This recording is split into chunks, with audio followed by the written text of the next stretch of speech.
ఎరా బుజ్జి, శివన్ ఇంకెప్పుడు ఫోన్ చేస్తాడంటావు? చీకటి కూడా అవుతుందిరా, మీ శివన్ ఇంకెప్పుడు ఫోన్ చేస్తాడ్రా? ఇప్పుడు నువ్వు మాకు చేసిన దానికి రెట్టింపు అనుభవిస్తావురా.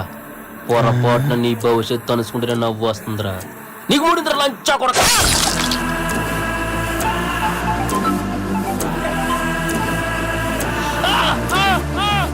అవునరా బుజ్జి, వీడికి చెప్పాను కదరా ఏళ్ళు చూపించద్దని, మరి వీడు కూడా ఏళ్ళు చూపిస్తాడేట్రా?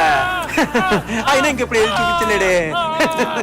అరే రుపుగా, అవతల మీ శివన్న ఫోన్ చేసి యువతల్ని మాట్లాడతాను కదరా, ఊరు కరుస్తావేట్రా లంచా కొడక, పుసుకో. రే నేను శివన్న మాట్లాడుతున్నా. హలో శివన్న, యాక్చువల్లీ నంబర్ నా దగ్గర సేవ్ అయి ఉంది శివన్న, కాకపోతే నీకు ఫోన్ చేయడానికి నాకు ఒప్పుకోలే. మా వాళ్ళు ఎందుకు తీసుకెళ్లేవరా? వీళ్ళని తీసుకొస్తే నువ్వే ఫోన్ చేస్తావని నేనే తీసుకొచ్చా. రే అలాంటి ముండి నా కొడుకు అస్సలు పెట్టుకోక మర్యాదగా వాళ్ళు వదిలేసాయి. అయ్యో శివన్న, అసలే చీకటయింది, వీళ్ళతో నేనేం చేసుకుంటా? నువ్వు ఫోన్ చేసావు కదా, వదిలేస్తానులే. అరే బుజ్జి, శివన్న ఫోన్ చేశాడ్రా, ఇంకా వీళ్ళతో మనకు పని ఏంట్రా? వదిలేండి రైల్ని. ఓరి మీరు జాగ్రత్తగా ఇంటికి వెళ్ళిపోలేరా? పంపించలే శివన్న, వెళ్ళిపోలేరా? నేనేమన్నా శివన్న, నువ్వు చెప్పావు కదా పంపించేస్తానులే. ఓరోరే, ఆ చెయ్యి మర్చిపోయి ఇచ్చేయండి రా.